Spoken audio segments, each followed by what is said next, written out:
Boa noite, bom dia, boa tarde, boa madrugada, enfim, todos sejam muito bem-vindos a essa assistência espiritual à distância que o Centro Espírita União Fraternidade proporciona para todos nós.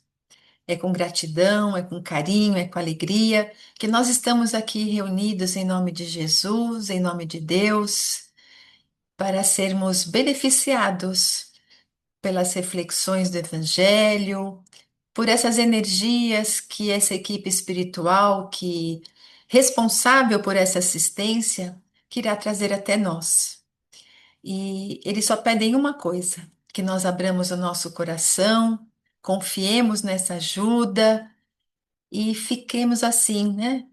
Dispostos a receber tudo aquilo que nós necessitamos e que, pela misericórdia divina, nós recebemos. Então, para isso é importante que nós entremos em sintonia com essa equipe espiritual. E essa sintonia é feita através do nosso pensamento. Então, nós vamos agora fazendo a nossa oração. Se vocês preferirem, fechem os olhos, procurem mentalizar Jesus, cada um do seu jeito, mas Jesus vivo, Jesus feliz, alegre, vindo ao nosso encontro, nos oferecendo tudo o que nós necessitamos. Ah, Jesus, como é bom estar a seu lado. Nós te agradecemos tudo que recebemos em teu nome. O fortalecimento, as energias de saúde, de bom ânimo, de coragem. O Senhor disse que sempre estaria ao nosso lado, que nós possamos, Senhor, aprender também a estar a seu lado. E hoje, nesse encontro com o Evangelho, nós te buscamos, Jesus. Te buscamos para ter o nosso coração apaziguado, consolado, fortalecido. Te buscamos para nos fortalecer na fé, para perseverarmos no caminho do bem, no caminho do autodescobrimento, no caminho que nos levará à realização e à felicidade. Jesus, ilumine a cada um de nós, para que nós possamos compreender as reflexões de hoje, que nós tenhamos a coragem de colocar em prática, de nos reerguermos sempre que for necessário e que essas lições possam ficar gravadas em cada um de nós. Envolva também o nosso companheiro Marcos, para que ele sinta todo o amparo da espiritualidade amiga, o sustentando, para que o seu estudo, que as suas palavras possam calar fundo em nossos corações. E assim, unidos a essa equipe amiga, nós vamos iniciando a assistência de hoje dizendo: Pai nosso que estás no céu, santificado seja o vosso nome, venha a nós o vosso reino, seja feita a vossa vontade, assim na terra como no céu. O pão nosso de cada dia nos dai hoje, perdoai as nossas dívidas, assim como perdoamos os nossos devedores, e não nos deixeis cair em tentação, mas livrai-nos de todo o mal, que assim seja. Graças a Deus.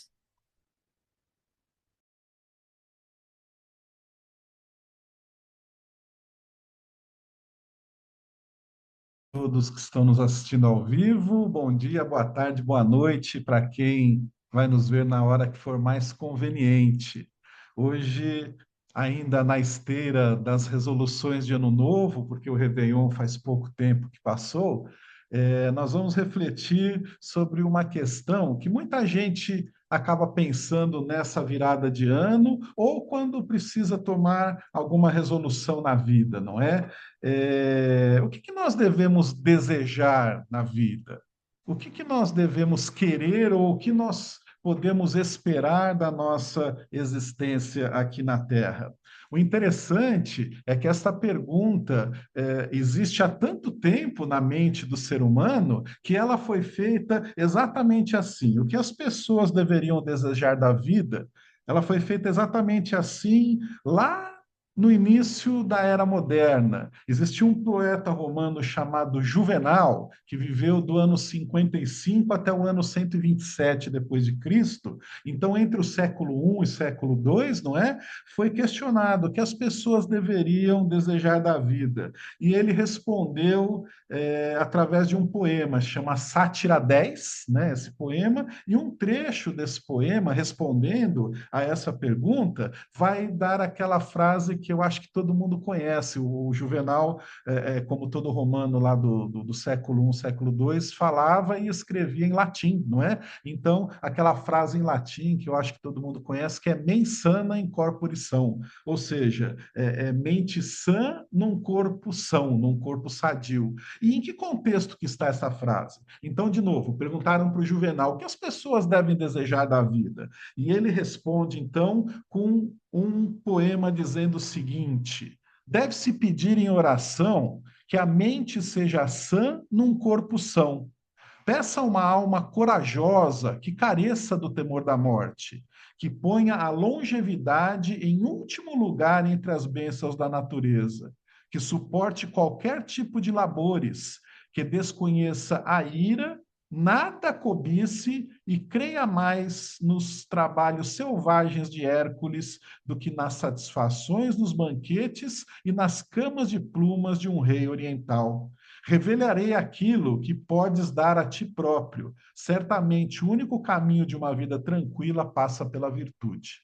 Olha só a resposta que esse poeta Juvenal deu, não é? Para a pessoa que perguntou o que a gente deve desejar na vida. Deve-se pedir em oração que a mente seja sã num corpo sadio, ou seja, um binômio, não é? Um equilíbrio entre mente e organismo físico, para que ambos em harmonia conduzam a saúde física e a saúde mental. Uma alma corajosa que careça da morte, ou seja, lá no primeiro século depois de Cristo, já não é, as pessoas filosofavam, e antes disso ainda, né, as pessoas filosofavam sobre continuidade da vida, não devemos ter medo da morte, que põe a longevidade em último lugar entre as bênçãos da natureza, ou seja, que a gente não se incomode conosco mesmo, mas que suporte qualquer tipo de trabalho, labor é trabalho, não é? Que desconheça a ira, que não tenhamos raiva, que não tenhamos ódio, ou seja, o contrário da raiva e do ódio é o amor. Poderíamos dizer que Juvenal estava falando, assim como falou Jesus, e ele não era cristão, não é? Que nós devemos amar, que nós devemos fazer o bem, que nada cobice e creia mais nos trabalhos selvagens de Hércules, ou seja, naquilo que cansa o nosso corpo. Existe, não é, aquela mitologia dos 12 trabalhos de Hércules, que eram trabalhos muito pesados, tal, não é? Que a pessoa creia mais, então, em trabalhar, não é, em cansar o próprio corpo, no que nas satisfações proporcionadas pelos banquetes, pelas camas de plumas de um rei oriental. E aí ele encerra a sua resposta dizendo assim: eu vou revelar aquilo que você pode dar a si mesmo. Certamente, o único caminho de uma vida tranquila passa pela virtude. O que era a virtude para o Juvenal? A virtude era um misto de trabalho em favor do próximo, com uma consciência tranquila por não ter feito mal a ninguém. Vejam que coisa interessante. Então ele viveu 55 anos, aí ele nasceu 55 anos depois de Jesus. Não era cristão, não sei dizer nem se ele conheceu a mensagem de Jesus aqui na Terra, mas como o espírito é imortal e no plano espiritual, os espíritos daquela época também ouviam falar da mensagem de Jesus, ele reencarna aqui na Terra, Juvenal, não é, reencarna na Terra, e vem também propagar através da sua poesia essa mensagem. E eu acho que ela tem tudo a ver com aquilo que Jesus nos ensinou. Trabalhar em favor do próximo, não é? Dar mais valor àquilo que eu posso fazer pelo bem-estar dos outros do que pela minha própria vida, pela minha própria longevidade. Isso também tem muito a ver com o que o Espiritismo nos ensina. Veio 1800 anos depois e vem ensinar a mesma coisa, que nós devemos servir, que nós devemos ter alegria em servir, não é? Isso me recorda a necessidade do trabalho que nós temos aqui na Terra. A doutrina espírita ensina que nós, espíritos imortais, precisamos do trabalho para desenvolver e aperfeiçoar a nossa inteligência. E através do nosso trabalho, nós nós conseguimos melhorar o mundo em que vivemos, melhorar a vida das pessoas à nossa volta e o mundo em que vivemos. E aí eu me lembro de um episódio que aconteceu com o nosso querido Chico Xavier, numa das inúmeras noites em que ele recebia as caravanas que iam de outra cidade para visitá-lo, para cumprimentá-lo, tentar uma psicografia, não é? Então, no dia seguinte, quando uma dessas caravanas vai embora, o pessoal todo no ônibus, na janelinha do ônibus, acenando para o Chico e dizendo muita paz, não é? E aí ele, conversando com quem estava do lado, falava o seguinte: eles precisam tirar o Z. Aí a pessoa perguntou: como assim, Chico? Muita paz. Esse povo precisa trabalhar para ter paz. Olha só o ensinamento que o Chico dava para aquele seu companheiro que estava ao lado. As pessoas que iam procurá-lo, via de regra, estavam querendo uma prova da continuidade da vida de alguém querido, não é? Queriam uma carta, queriam uma mensagem, estavam entristecidos, alguns até desesperados, querendo notícias do ente que se foi. E aí o Chico dizia, naquela forma muito simples e muito sábia dele: a pessoa que passa por momentos difíceis, em vez de entregar-se à lamentação, à tristeza, ela deve trabalhar. Trabalhar para quê? Trabalhar em favor do próximo. Muita pá é o que o Chico dizia, não é? Obviamente, de uma maneira simbólica. Então, esse é um recado muito importante para a gente. Nós, seres humanos, estamos sujeitos a alterações de humor. Podemos acordar um dia super alegres, super bem dispostos, e aí no dia seguinte, nem tanto assim, não é? Alguma coisa acontece, nós ficamos entristecidos, a gente se magoa com algum acontecimento, e aí parece que a vida dá aquela estacionada. Então, nesses momentos, é importante se lembrar desse ensinamento. Vamos trabalhar. Em vez de afundarmos na lamentação, em vez de nos jogarmos no sofá, de ficarmos aí, não é, inativos, vamos procurar fazer o bem ao próximo. Olha só o que Jesus nos ensinou. Se pegarmos o capítulo 3 do Evangelho de Marcos ou o capítulo 12 do Evangelho de Mateus, os dois evangelistas vão narrar a mesma passagem. Jesus estava ensinando na casa de alguém e sempre quando ele estava em algum lugar, não é, para passar os seus ensinamentos, uma grande multidão o cercava. Então a casa estava tomada de gente. Jesus estava, eu li uma vez, não no Evangelho, mas eu li no outro texto espírita, não é? Jesus estava numa espécie de quintal, ele estava lá no fundo da casa. E aí, de repente, alguém pega e fala assim: Jesus, a sua mãe e os seus irmãos estão aí na porta. Né? E aí, como Jesus não perdia nenhuma oportunidade de nos oferecer uma lição, um aprendizado, ele pergunta assim: quem é minha mãe e quem são meus irmãos? E as pessoas todas se espantam, porque pensam: mas ele não sabe quem que é a mãe dele? E aí aqui a gente não vai entrar no mérito agora de falar se Jesus tinha irmãos ou não, que isso pouco importa. Na linguagem daquela época, né, na língua hebraica, talvez até ele estivesse falando de primos, que as palavras eram muito parecidas, mas também se Jesus tivesse irmão, isso não diminui em nada o ensinamento que ele nos trouxe, não é? E aí ele pergunta: quem é minha mãe e meus irmãos? E diante do espanto das pessoas, ele já responde: todo aquele que faz a vontade de meu pai é meu irmão, minha irmã e minha mãe. Nos mostrando que para pertencermos a essa família universal, para estarmos em perfeita sintonia com o plano espiritual superior, precisamos fazer a vontade de Deus. E Jesus fazia isso o tempo todo. Tanto é que ele diz o seguinte: eu e o Pai somos um. Significa que Jesus é Deus? Não, mas a identificação mental dele com a vontade do Criador era tão grande que ele se via no direito de dizer: eu e o Pai somos um, não é? E mais, ele fala: eu sou o caminho, a verdade e a vida. Ninguém vem ao Pai senão por mim. Então, Jesus, situado junto de Deus mentalmente, em espírito, ele fala: ninguém vem até aqui se não for pelos exemplos que eu estou dando. E os exemplos que Jesus nos deu é do serviço ao próximo, é o do servir, de se tornar instrumento de Deus aqui na terra. A nossa a conversa de hoje tem por título Podemos ser instrumentos de Deus na Terra, não é?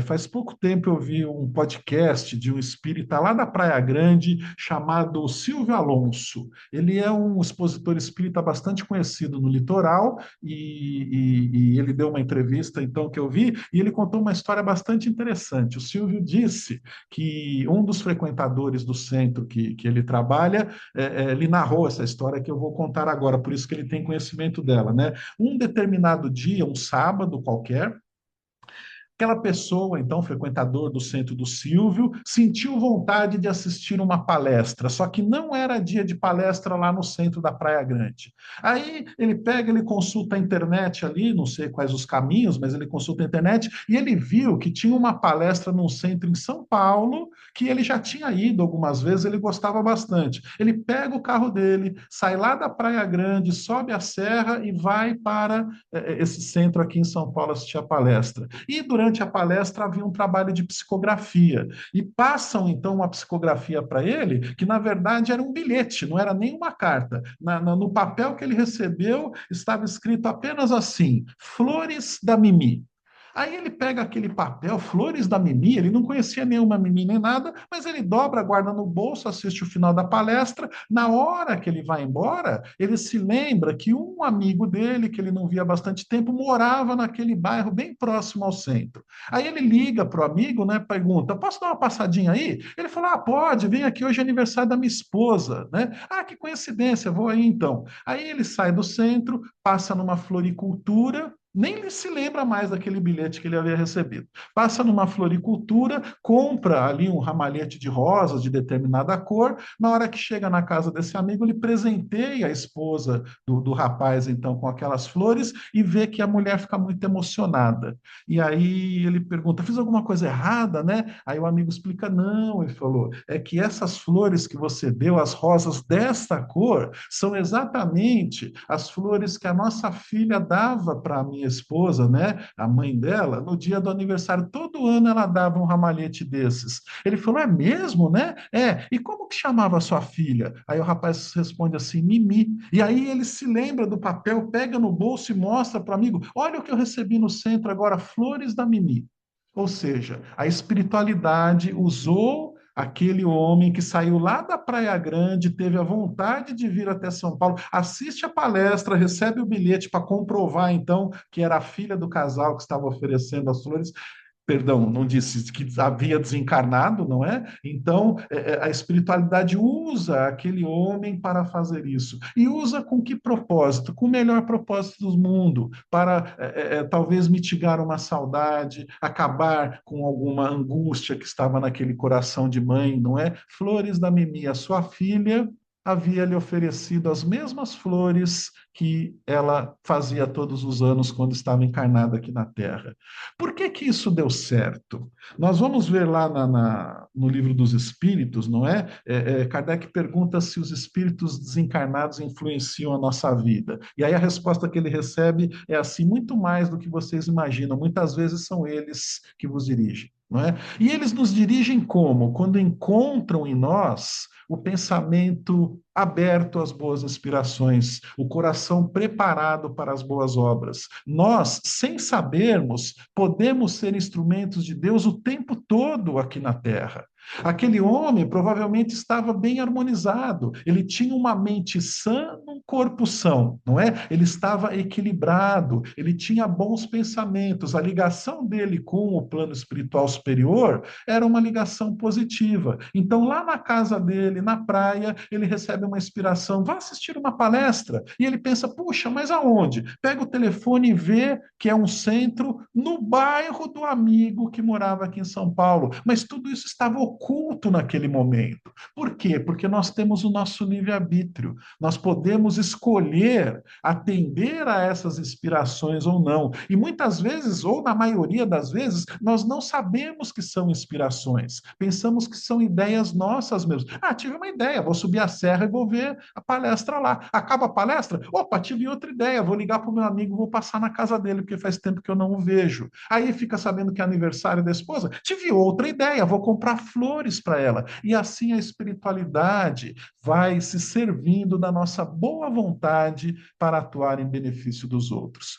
Quantas e quantas vezes nós podemos ter sido ou podemos ser no futuro instrumentos do bem aqui na Terra? Quando fazemos uso da boa palavra para aquele que está necessitado, quando oferecemos um sorriso para quem cruza conosco na rua, mesmo sem conhecermos aquela pessoa, quando oferecemos o nosso ombro amigo para aquele que precisa desabafar, todas essas oportunidades, obviamente, nascem no nosso coração, mas elas podem ser fortalecidas pela influência dos mentores espirituais que se servem das pessoas de boa vontade. Então, mais uma vez eu repito, quando a aflição apertar o seu coração, quando a tristeza parecer tomar conta da sua mente, quando aquele problema sem solução insistentemente vir ao seu encontro e você não sabe como achar saída, pare, respira e veja o que você pode fazer em benefício dos outros. Aí na sua casa mesmo, às vezes é uma mensagem pelo WhatsApp que você manda para alguém, é um telefonema que dá, ou na última das hipóteses, você pode estar beneficiando a si mesmo. Um livro que você lê, tira a tua cabeça do problema, do sofrimento, da angústia, da tristeza, foca em outra coisa, muda a sintonia dos teus pensamentos para que você consiga alcançar a sintonia dos benfeitores espirituais. Eles estão o tempo todo ao nosso lado. Às vezes, nós nos afastamos mentalmente deles porque baixamos a nossa sintonia. Mas, num breve momento, numa oração convicta e sincera, numa leitura de alguns minutos de um livro nobre, do Evangelho ou de algum livro de boas mensagens, nós conseguimos retomar essa sintonia e ficamos novamente disponíveis para essa inspiração superior. Podemos ser instrumentos de Deus na terra, podemos praticar aquilo que é a vontade de Deus. Quem é minha mãe, quem são meus irmãos? Todo aquele que pratica a vontade de meu Pai, disse Jesus. A vontade maior de Deus para a humanidade se resume no verbo amar. Amemos muito, amemos-nos uns aos outros, amemos os desconhecidos e os que pensam diferente de nós. Agindo assim, devagarinho, a gente vai imprimindo na nossa vida uma harmonia que vai estar sempre presente ao nosso redor, vai ser como se fosse uma aura que nos cerca. Estando sempre disponíveis para atuarmos em nome da espiritualidade, podemos ser instrumentos de Deus na terra, beneficiando o nosso próximo e a nós mesmos também.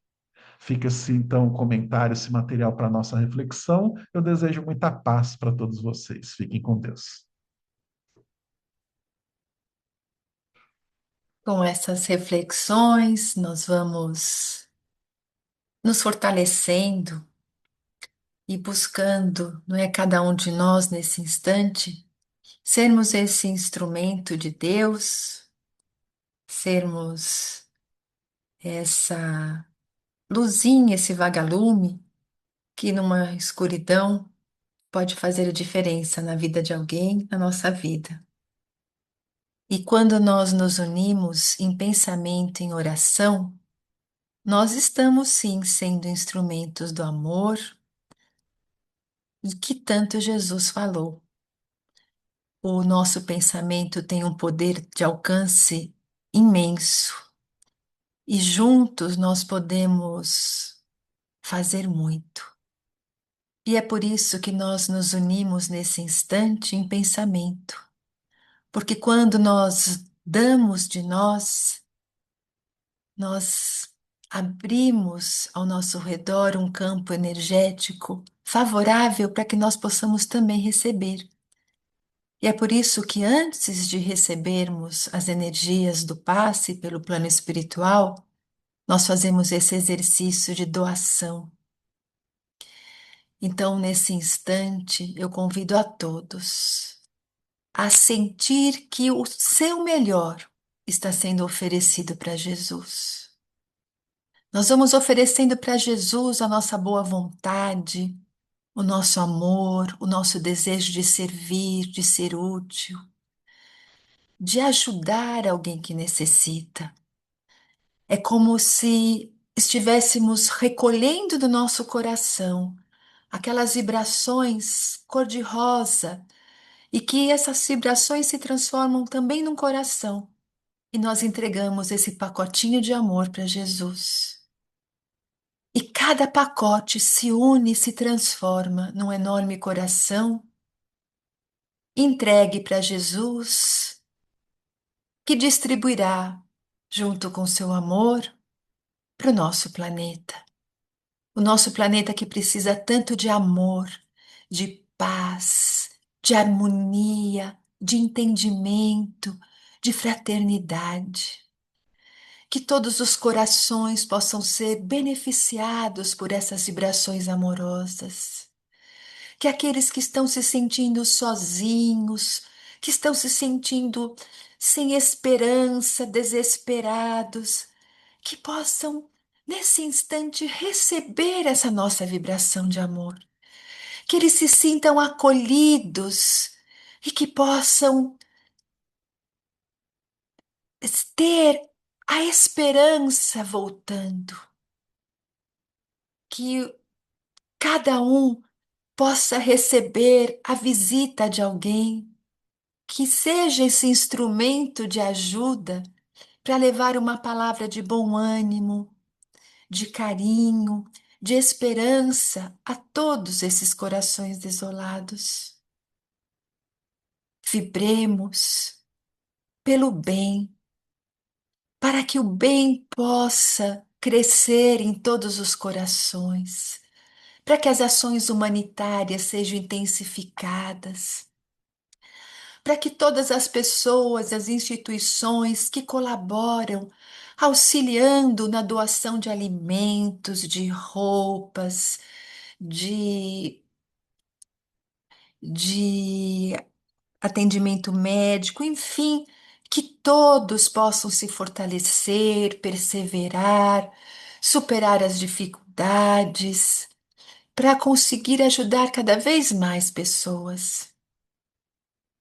Vamos vibrando pelos lares da terra, que haja amor, que haja união, que haja compreensão, que haja respeito, que os pais possam olhar os seus filhos, vendo ali aquelas criaturas necessitadas de orientação, de carinho, de tudo aquilo que nós precisamos para o nosso desenvolvimento. Vibremos para que haja respeito entre os vizinhos, entre os locais de trabalho, para que nós possamos aprender a respeitar a vontade e a opinião dos outros. Vamos vibrar saúde. Saúde para toda a humanidade, saúde para todos os doentes, saúde para todos aqueles que estão passando por doenças assim tão dolorosas, por doenças terminais, por doenças incuráveis, que eles possam encontrar o lenitivo para suas dores, a força para conseguir passar por essa experiência que só Deus sabe o motivo. Vibrar também por esses familiares para que possam também ter sustentação, apoio para auxiliar os seus entes queridos. Vibrando por todos os profissionais para que façam o seu trabalho com ética, com boa vontade, para que assim todas as tarefas possam contribuir para o progresso da humanidade.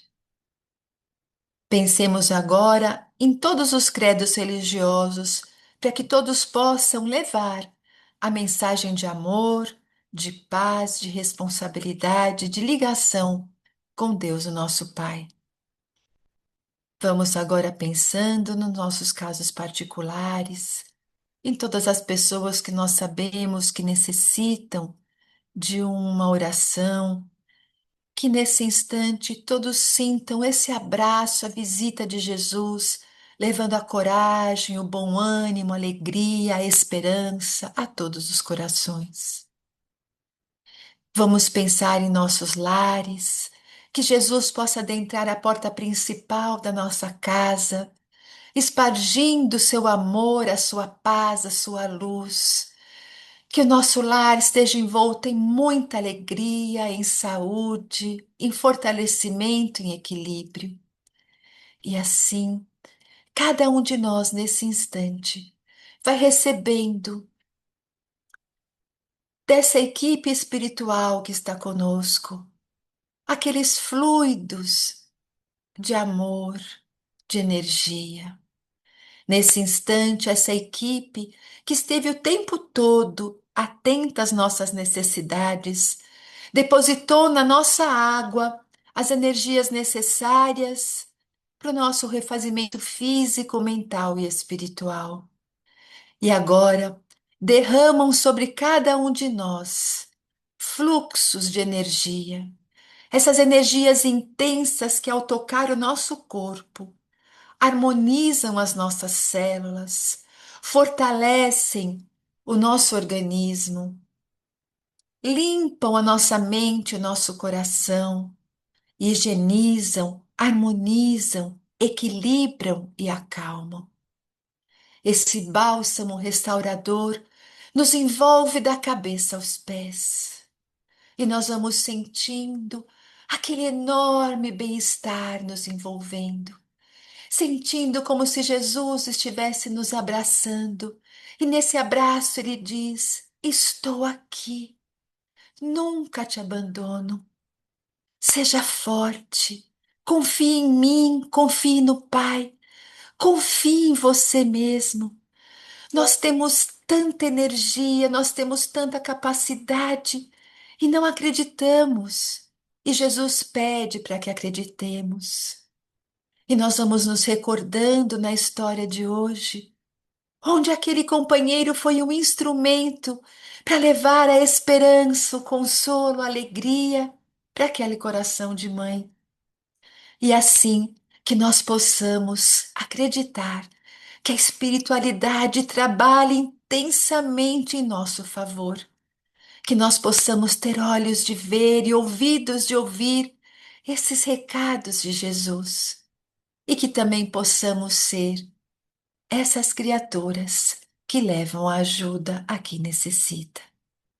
E assim nós vamos encerrando a nossa atividade espiritual de hoje, agradecidos por toda ajuda, renovados na fé, nessa certeza de que Deus nos ama tanto, que nos dá diariamente oportunidade de recomeçarmos, que nós vamos com os corações cheios de esperança, de consolo e de alegria, permanecermos unidos até uma próxima oportunidade. E em nome de Deus, em nome de Jesus, de Maria Santíssima, nós encerramos o encontro com o Evangelho de hoje. Graças a Deus. Uma boa noite a todos e até a próxima semana.